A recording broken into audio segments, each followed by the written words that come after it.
સ્વામિત્રણ જય સોમનાથ. ઓમ નમઃ શિવાય. પ્રિય મિત્રો, તમારો દિવસ શુભ રહે, મંગલમય શુભકામના. હું બિલી મારાથી જોગીભાઈ વ્યાસ આપ સૌનું આપણી જોગેશમાં આપણું હાર્દિક સ્વાગત કરું છું. આજે જોઈશું આજનું શુભ પંચાંગ. આજે તારીખ છે 12/9/2025 શુક્રવાર, ભાદરવદ પાંચમ તિથિ છે. આજે કપિલા છઠ છે.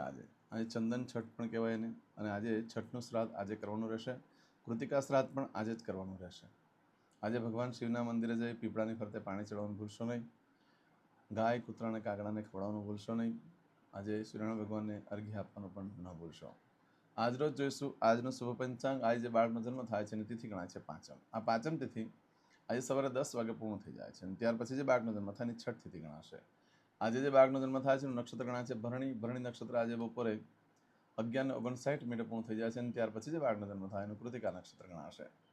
આજે જે બાળકનો જન્મ થાય છે એનો યોગ ગણાય છે વ્યાઘ્રત. વ્યાઘ્રત યોગ આજે બપોરે 1:44 પૂર્ણ થઈ જાય અને ત્યાર પછી જે બાળકનો જન્મ થાય એનું હર્ષણ યોગ ગણાશે. આજે જે બાળકનો જન્મ થાય છે એનું કરણ ગણાય છે તેતિલ. તેતિલ કરણ આજે સવારે 10 વાગે પૂર્ણ થઈ જાય છે અને ત્યાર પછી જે બાળકનો જન્મ થાય એનું ગરકરણ ગણાશે. આજે જે બાળકનો જન્મ થાય છે એની રાશિ ગણાય છે મેષ. મેષ રાશિની અક્ષર આવે છે અલય. મેષ રાશિનો સ્વામી મંગળ ગણાય છે. પરંતુ મિત્રો, મેષ રાશિ આજે સાંજે 5:31 પૂર્ણ થઈ જાય છે. એટલે આજે સાંજે 5:31 પછી જે બાળકનો જન્મ થાય એની વૃષભ રાશિ ગણાશે. આજે રાશિ બદલાય છે, ધ્યાન રાખજો. આજે સાંજે 5:31 પછી જે બાળકનો જન્મ થાય એની રાશિ વૃષભ ગણાય. વૃષભ રાશિની અક્ષર આવે છે બ. વૃષભ રાશિનો સ્વામી શુક્ર ગણાય છે. આ વૃષભ રાશિ 14 તારીખે રાત્રે 8:04 પૂર્ણ થાય છે. એટલે ત્યાં સુધી જે બાળકોના જન્મ થશે બધાની રાશિ વૃષભ ગણાશે. આ રાશિ, તિથિ, વાર, નક્ષત્ર, યોગ, કરણનું બહુ જ મહત્વ છે. મિત્રો, એમાં જેનો જન્મ હોય તેની ચોક્કસ પ્રમાણે પૂજા વિધિ કરી લેવી જોઈએ, જેથી કરીને જીવન સરળ બની જાય.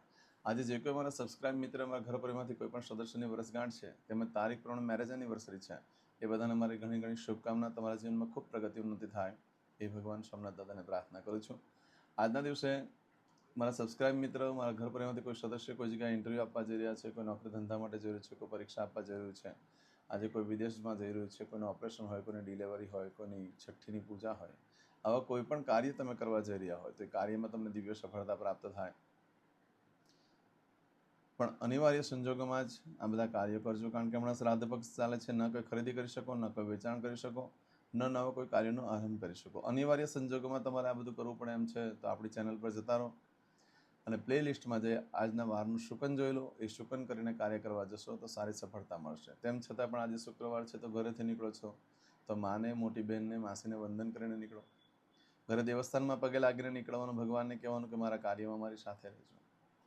આજના દિવસે બહેનોને દાન દક્ષિણા આપવાનું બહુ જ મહત્વ ગણાય છે. આજના દિવસે ખાસ કરીને શ્રાદ્ધ પક્ષ ચાલે છે એટલા માટે બહેનોને દાન કરવાનું આજે ઘણું મહત્વ હોય છે. નાના નાના ભૂલકાઓને ખવડાવવાનું પણ આજે બહુ જ મહત્વ છે. એ લોકોને ખીર ખવડાવવી જોઈએ.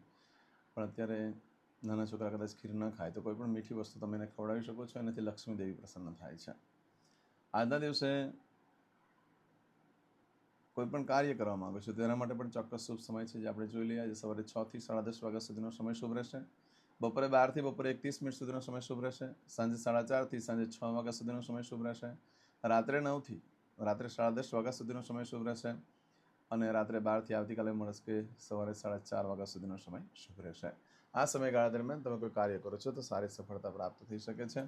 આજે કરશું આજનો સંકલ્પ. ચમચીમાં પાણી લઈ લો. અદ્યતને માસન માસોત્તમ પરમ પવિત્ર ભાદ્રપદ માસે શુભે કૃષ્ણ પક્ષે પંચમ્યાયામ ભૃગુવાસન વિત્તાયામ. હવે દરેક જણા પોતાનું સાચું નામ બોલી દો. તમારું ગોત્ર ખબર હોય તો ગોત્ર બોલી દેવાનું.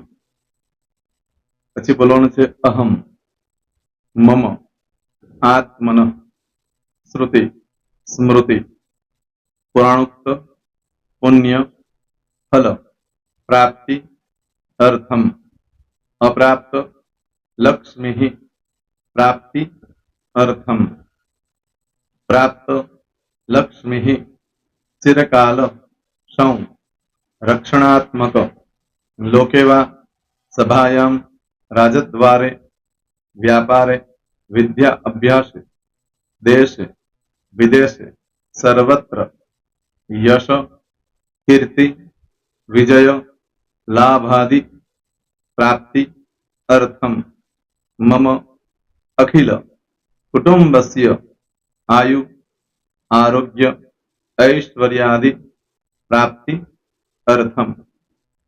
मम जन्म समये तथा च विप्र वृंदानां जन्म समये जन्म कुंडली मध्ये स्थित ग्रहः गोचर ग्रहः महादशा अंतर्दशा प्रत्यंतर्दशा तथा च योग युति दृष्टि मध्ये शुभ फल प्राप्ति अर्थम भय रोग शत्रु बाधा दोष मारण तारण मंत्र तंत्र अरिष्ट दोष पीड़ा निवृत्ति अर्थम भूत प्रेत पिशाचादि द्वारा रचित अरिष्ट दोष निवृत्ति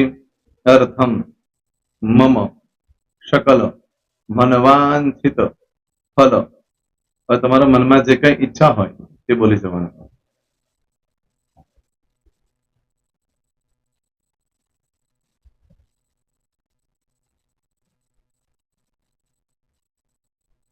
બોલવાનું અનુસારતઃ सकल मनवांछित फल प्राप्ति अर्थम. હવે જે બરકતની પૂજા વાળા છે એ લોકો તો આ બધું બોલવાનું જ હોય છે, એ લોકો માટે કોઈ સ્પેશિયલ નથી. પણ જે લોકોએ હવે જે કહું છું તે લોકોએ જ બોલવાનું, જેના લગ્ન થઈ ગયા હોય એ લોકોએ બોલવાનું છે. મમ દાંપત્ય જીવન મધ્યે સુખાકારી પ્રાપ્તિ અર્થમ પુત્ર પૌત્રાદિ સંતતિ પ્રાપ્તિ અર્થમ. આ સંતાન પ્રાપ્તિ વાળા માટે પણ આવી જાય છે એમાં. દીર્ઘ આયુ આરોગ્ય ઐશ્વર્યાદિ પ્રાપ્તિ અર્થમ. તથા ચ હવે જેના લગ્ન નથી થયા તે લોકોએ બોલવાનું. મમ જટટી વિવાહ યોગ પ્રાપ્તિ અર્થમ વિવાહ પશ્ચાત દાંપત્ય જીવન મધ્યે સુખાકારી પ્રાપ્તિ અર્થમ. હવે જે લોકોને સંતાન પ્રાપ્તિ નથી, જે લોકોને સંતાન પ્રાપ્તિ છે કરવી છે એ લોકોએ બોલવાનું. મમ દાંપત્ય જીવન મધ્યે સુખાકારી પ્રાપ્તિ અર્થમ તથા ચ દીર્ઘ આયુ આરોગ્ય ઐશ્વર્યાદિ સમન્વિત સંતતિ સુખ પ્રાપ્તિ અર્થમ. હવે જે અભ્યાસ કરી રહ્યા છો છોકરા વિદ્યાર્થીઓ છે તે લોકોએ બોલવાનું છે. મમ વિદ્યા અભ્યાસ મધ્યે ઉત્તરો ઉત્તર પ્રગતિ ઉન્નતિ સાનુકૂલતા પૂર્વક દિવ્ય સફળતા પ્રાપ્તિ અર્થમ. હવે જે લોકો વિદેશમાં જવા માંગતા હોય કે શીપમાં જવા માંગતા હોય, મતલબ ભારત દેશની બહાર જઈને ધંધો વેપાર કરવા માંગતા હોય એ લોકોએ, અથવા વિદેશ જવા માંગતા હોય કાયમ માટે, એ લોકોએ બોલવાનું છે. મમ જટટી વિદેશ ગમન યોગ પ્રાપ્તિ અર્થમ વિદેશ ગમન કાર્ય મધ્યે સાનુકૂલતા પૂર્વક દિવ્ય સફળતા પ્રાપ્તિ અર્થમ. આરોગ્ય વાળા બોલવાનું છે, જેને આરોગ્યની પૂજા આપેલી હોય એ લોકોએ. એમ તો દરેક જણા જ બોલવાનું. બોલો મમ આયુ આરોગ્ય ઐશ્વર્યાદિ પ્રાપ્તિ અર્થમ.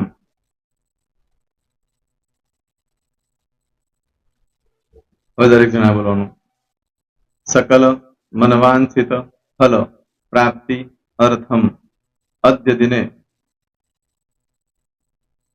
प्रधान देवतानां नित्य दिन अनुसारतः पूजन अर्चन कर्मणि अहम करिष्ये. પાણીવાળી થાળીમાં પાણી મૂકી દેવાનું છે. હવે તમારી બધી પૂજા જે મેં આપેલી છે એ પૂજા થઈ જાય, અથવા તો તમે રોજ પૂજા કરતા છો મારી પાસેથી નથી લઈ ગયા, એ પૂજા થઈ જાય પછી ફરી પાછી ચમચીમાં પાણી લેવાનું. અહીંયા વિડીયોને સ્ટોપ કરી દેવાનું. પૂજા પતે એટલે પાછું આગળનું કરવાનું છે. અહીંયા વિડીયો સ્ટોપ કરી દેવાનો અને પૂજા પતે એટલે બોલવાનું છે. વિષ્ણવે વિષ્ણવે વિષ્ણવે નમો નમઃ વિષ્ણુ સ્મરણા સર્વમ પરિપૂર્ણ અસ્તુ. એતાની ગંધ પુષ્પ ધૂપ દીપ નૈવેદ્ય તાંબૂલ દક્ષિણા પ્રદક્ષિણા સહિત પ્રણુ મમ સકલ મનવાંછિત ફલ પ્રાપ્તિ અર્થમ પૂજન અર્ચન પ્રિયદાન ન મમ પાણી મૂકી દેવાનું, પાછું પાણી લેવાનું. પૂજન અર્ચન બ્રહ્માર્પણમસ્તુ નીચે જમીન પર પાણી મૂકો, એમાં આંગળી ઘસી કપાળમાં તિલક કરી દો. કપાળમાં જમીન પર પાણી મૂક્યું છે એમાં. ત્યાર પછી ભગવાનને કહેવાનું કે હે પ્રભુ, આજે પૂજા કરતા કોઈ પણ પ્રકારની ભૂલચૂક થઈ ગઈ હોય તો અમને ક્ષમા કરજો. અમે તમારા બાળક છીએ. પ્રભુ તમારો ખૂબ આભાર માનું છું. આજે મારી પાસે તમારી પૂજા કરાવી, મારી મનોકામના પૂર્ણ કરી. પ્રાર્થના કરી દો. જગ્યા પરથી ઉભા થઈ શ્રીનારાયણ ભગવાનને પાણી ચડાવી દો અને નિત્ય કર્મ જે કરતા હોય તે કરો. જય સ્વામિનારાયણ. તમારો દિવસ શુભ રહે. તમે અને તમારો પરિવાર સુખી રહે, સંપન્ન રહે, સુરક્ષિત રહે એ ભગવાન સોમનાથ દાદાને પ્રાર્થના. તો મિત્રો, તમે મારા વિડીયોને લાઈક ના આપી હોય તો સૌથી પહેલા લાઈક આપી દો. અને ત્યાર પછી જો તમે મારી આ ચેનલ સબસ્ક્રાઇબ ન કરી હોય તો સૌથી પહેલા સબસ્ક્રાઇબ કરી લો અને બેલ આઇકોન ઓલ પર ક્લિક કરવાનું ભૂલશો નહીં, જેથી કરીને સૌથી પહેલા નવી વિડીયો જે કંઈ મૂકું એ તમને મળે. મિત્રો, કંઈ પણ મૂંઝવણ હોય તો મને આ નંબર પર તમે ફોન કરીને પૂછી શકો છો. મારો મોબાઈલ નંબર છે 9825546459. મિત્રો, કોમેન્ટ્સમાં જય સોમનાથ લખવાનું ભૂલશો નહીં. ફરી પાછા નવા વિડીયો સાથે મળીએ. ત્યાં સુધી સૌને જય સોમનાથ.